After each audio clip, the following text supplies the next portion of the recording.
You could do thousands of crunches. You could cut your portions down to almost nothing. You could spend hours every week doing cardio, and that stubborn belly could still be sitting right where it is. Not because you're failing, not because you lack discipline, but because the thing you've been working against isn't actually the problem. There are two kinds of belly fat. Most people only know about one of them. The kind you can feel when you press your hand against your stomach, soft, pinchable, sitting just beneath the skin. That's subcutaneous fat. From a medical standpoint, it affects how you look, but it's relatively low risk. The kind that's actually driving the most serious chronic health conditions today is different. You can't see it. You can't feel it from the outside. It doesn't reliably show up on a scale. And right now, it may be building up around your liver, your pancreas, and your intestines. That's visceral fat. And it is biologically active, not passive storage, but a functioning part of your body's chemical system, operating around the clock, releasing compounds into your bloodstream even while you sleep. Heart disease, type 2 diabetes, high blood pressure. Visceral fat is deeply connected to all of them. And yet it's the fat that most conventional weight loss programs never directly target. The encouraging part is this. Visceral fat, despite being the more medically serious type, is also the type that responds to very specific interventions, once you understand what those interventions are and why they work. I'm Dr. Mila Bennett. I want to walk you through the science of why visceral fat resists most of what people try, and the 3 approaches that have actually been shown to work against it.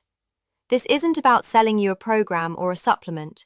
It's about giving you the information that should have been explained to you a long time ago. I want to start with a patient. I'll call him Raymond, 67 years old, a retired school teacher who came to see me after 2 years of doing what anyone would consider the right things. He had lost 17 pounds through careful calorie management.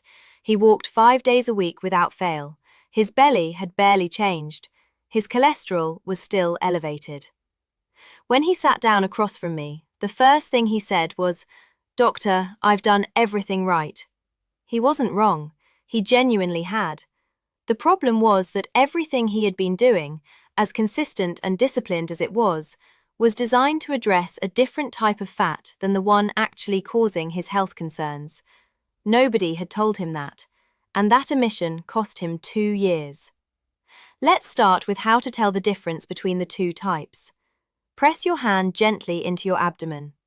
If what you feel is soft and you can pinch it between your fingers, that's subcutaneous fat, the storage layer beneath the skin. Medically speaking, it's largely inactive. It affects your appearance, but it doesn't participate in your body's chemistry in dangerous ways. If your belly pushes outward, feels firmer to the touch, particularly in the area above the navel, that's more consistent with visceral fat. This fat doesn't sit beneath the skin. It sits inside the abdominal cavity, wrapped around the internal organs themselves, the liver, the pancreas, the intestines. You cannot pinch it. You cannot see it in the mirror. But here's the most important thing to understand about it. Visceral fat behaves like an endocrine organ. It continuously produces and releases chemical signals into your bloodstream, 24 hours a day, 7 days a week, whether you're exercising or resting or asleep. This is why Raymond lost 17 pounds, and his cholesterol was still elevated and his waistline hadn't changed. He was burning subcutaneous fat, the kind that shows on the scale. He was never touching the kind that was actually driving his health problems. I also want to address something that the medical system has relied on for decades, and that has, in my view, left a significant number of people completely undetected. BMI, Body Mass Index, has been the standard tool for assessing weight-related health risk since it was widely adopted in medicine. Here's something worth knowing about it. The formula was created in 1832 by a Belgian statistician, not a physician and not a physiologist. It was designed to describe characteristics at the population level, never to evaluate the health of any individual person. BMI does not measure visceral fat. It does not distinguish between muscle and fat tissue. It tells you nothing about what is accumulating around your organs. A person with a completely normal BMI can be carrying a clinically dangerous amount of visceral fat, and the standard health system has no mechanism to flag that until consequences emerge. When I showed Raymond the scan results, he went quiet for a moment. The image on the screen was a cross-section of his abdomen. The subcutaneous layer was thin, consistent with his weight loss. But inside the cavity, surrounding the liver and pancreas, was a substantial accumulation of visceral fat. He looked at it for a long moment and then said, "But I already lost 17 pounds. He had. That was real.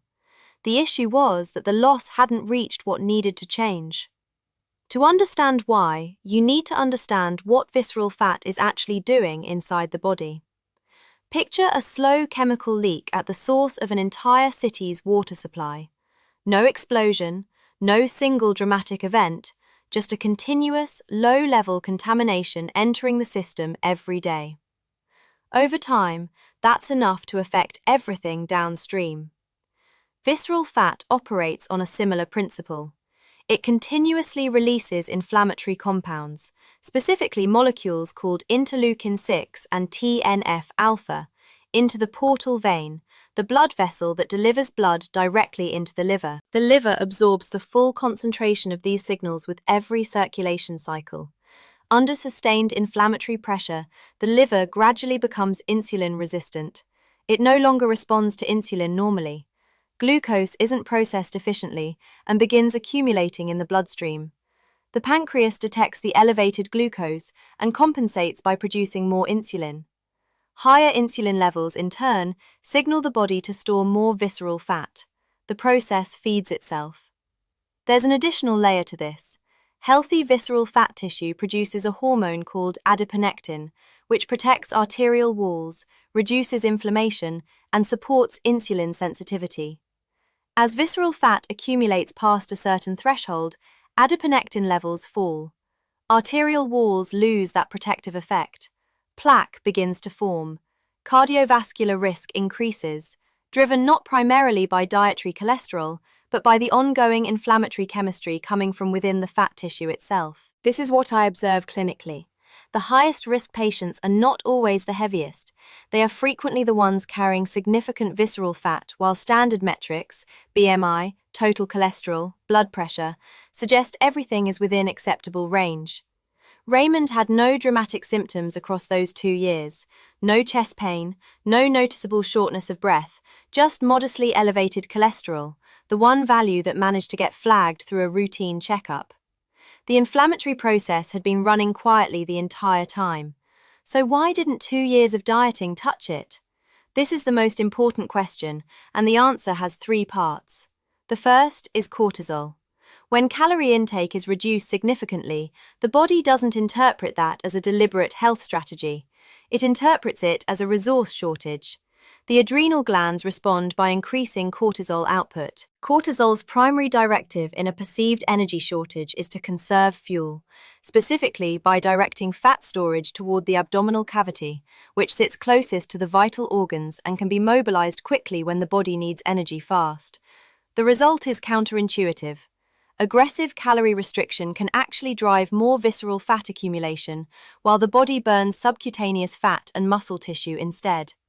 That's exactly what happened with Raymond. The scale was moving. The dangerous fat was not. The second mechanism is sarcopenia, the gradual loss of muscle mass that begins for most people around age 50, progressing at roughly 1 to 2% per year. Muscle tissue is the largest consumer of glucose in the body. As muscle mass declines, the body's daily glucose processing capacity declines with it.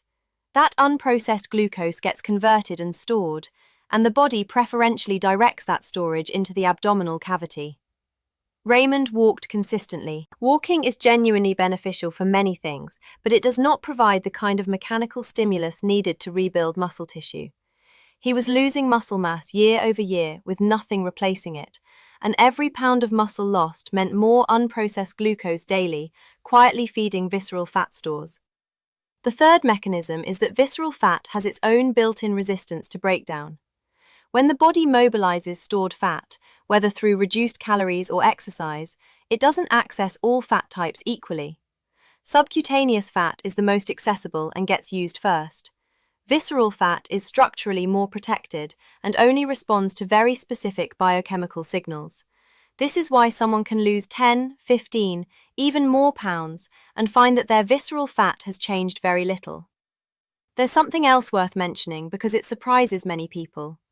You don't need to be visibly overweight to carry a clinically significant amount of visceral fat. There are individuals who have maintained a normal weight and normal BMI their entire lives, but have substantial visceral fat accumulating inside the abdominal cavity.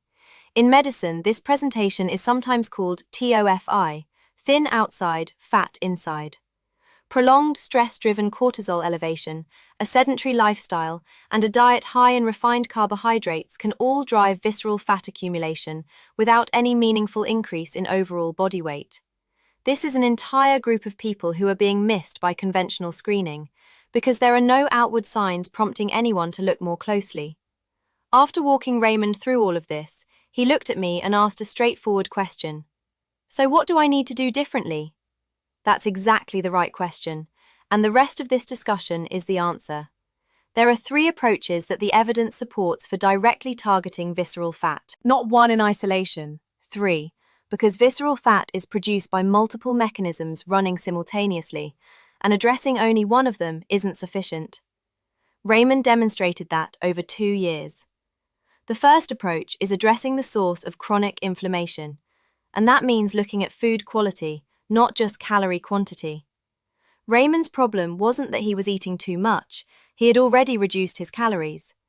The issue was what was continuously triggering the insulin signaling patterns and inflammation that kept visceral fat accumulating. There's a class of compounds in plant foods called carotenoids, the pigments responsible for the deep orange of carrots, the red of bell peppers and tomatoes, the rich green of spinach. Carotenoids are potent antioxidants that neutralize free radicals, the unstable molecules that chronic inflammation generates and that provide ongoing fuel for visceral fat production. But there's a deeper mechanism here that most discussions of nutrition never reach. Inside your cells, there is a molecular switch that determines whether the body is in a fat storage mode or a fat burning mode. That switch is regulated by a receptor called PPAR gamma. When PPAR gamma is activated in a particular direction, the body begins breaking down stored fat rather than accumulating it. Carotenoids from deeply colored vegetables directly activate this switch, not by suppressing appetite, not by reducing calorie absorption, but by changing the cellular signal at the most fundamental level. A research study conducted in Japan followed a group of participants who added carotenoid-rich vegetables to their existing meals for 8 weeks, with no change in total calorie intake. The result was a meaningful reduction in visceral fat. The mechanism was biological signaling, not caloric deficit. In practical terms, this doesn't require a dramatic dietary overhaul. It requires one consistent habit. Include 1 serving of deeply colored vegetables at every meal. Carrots, red or yellow bell peppers, spinach, butternut squash, all of these carry meaningful carotenoid content. There is one thing to remove: refined carbohydrates in the evening, not because of the calorie content alone, but because a rapid insulin spike in the hours when cortisol is already at its daily peak creates the most favorable biochemical conditions for visceral fat storage. White bread, white rice, pasta, processed crackers, anything made from refined grain in the evening hours is sending a direct storage signal into the abdominal cavity. Removing that one pattern from the evening routine makes a measurable difference. The second approach involves a compound called EGCG, epigallocatechin gallate, found in green tea. The mechanism here is specific and worth understanding. EGCG works through 2 simultaneous pathways. The first, it partially inhibits an enzyme called lipase, which is responsible for breaking down dietary fat so the body can absorb it. When lipase activity is partially reduced, the amount of fat entering circulation after a meal decreases. The second pathway is where the visceral fat connection becomes direct. EGCG raises norepinephrine levels in the blood. Norepinephrine activates lipolysis, the process by which the body breaks down fat stored in fat tissue and releases it into the bloodstream as available fuel. Here's the critical detail. Visceral fat has a significantly higher concentration of beta-adrenergic receptors than subcutaneous fat. Think of these receptors as access points. Visceral fat simply has more of them. When norepinephrine rises in response to EGCG, visceral fat responds more strongly than subcutaneous fat. It releases stored fat more readily and in greater quantity. A randomized controlled clinical trial tracking participants who consumed EGCG-rich green tea over 12 weeks showed a statistically significant reduction in visceral fat, while subcutaneous fat changed considerably less. This is a targeted effect, not general fat loss across the body, but a preferential response in exactly the fat that poses the greatest health risk. One important practical note. The bottled green tea products found in most grocery stores won't produce this effect. Many contain more added sugar than EGCG, and sugar is directly counterproductive to what you're trying to accomplish. What you need is matcha, powdered whole-leaf green tea. Matcha contains approximately 137 times more EGCG than a standard green tea bag steeped in hot water. Mix it with warm water, no sweetener. That's it. The third approach is movement, but with a specific physiological threshold that most people are never told about. Raymond walked regularly. Walking is genuinely good for health across many dimensions. The issue is that walking at a comfortable pace on level ground does not reach the intensity threshold at which the body begins preferentially breaking down visceral fat. During exercise, the body draws on two primary fuel sources: glycogen, stored glucose in the muscles and liver, and fatty acids, which are released from fat tissue. At lower exercise intensities, the body burns a combination of both, with a lean toward glycogen. As intensity increases toward approximately 70 to 75% of maximum aerobic capacity, the body shifts its primary fuel reliance toward fat oxidation. At that threshold, visceral fat releases fatty acids into circulation before subcutaneous fat does. The reason is structural. Visceral fat sits closer to the organs, has a denser blood supply, and responds more rapidly to the catecholamine signals that exercise produces at higher intensities. A study following participants who cycled at approximately 75% of maximum aerobic capacity for 45 minutes twice per week over 2 months documented a 48% reduction in visceral fat. Total body weight changed very little. The scale was essentially unchanged, but the dangerous fat was disappearing. You don't need laboratory equipment to identify this threshold. The simplest tool in sports medicine works perfectly well: the talk test. If you can hold a full, relaxed conversation while exercising, your intensity is below the threshold. If you cannot get a complete sentence out, you've pushed past it, and at that point, cortisol elevates and begins working against the process. The right zone is in between. You can speak in full sentences, but you'd clearly prefer not to. Your breathing is noticeably elevated.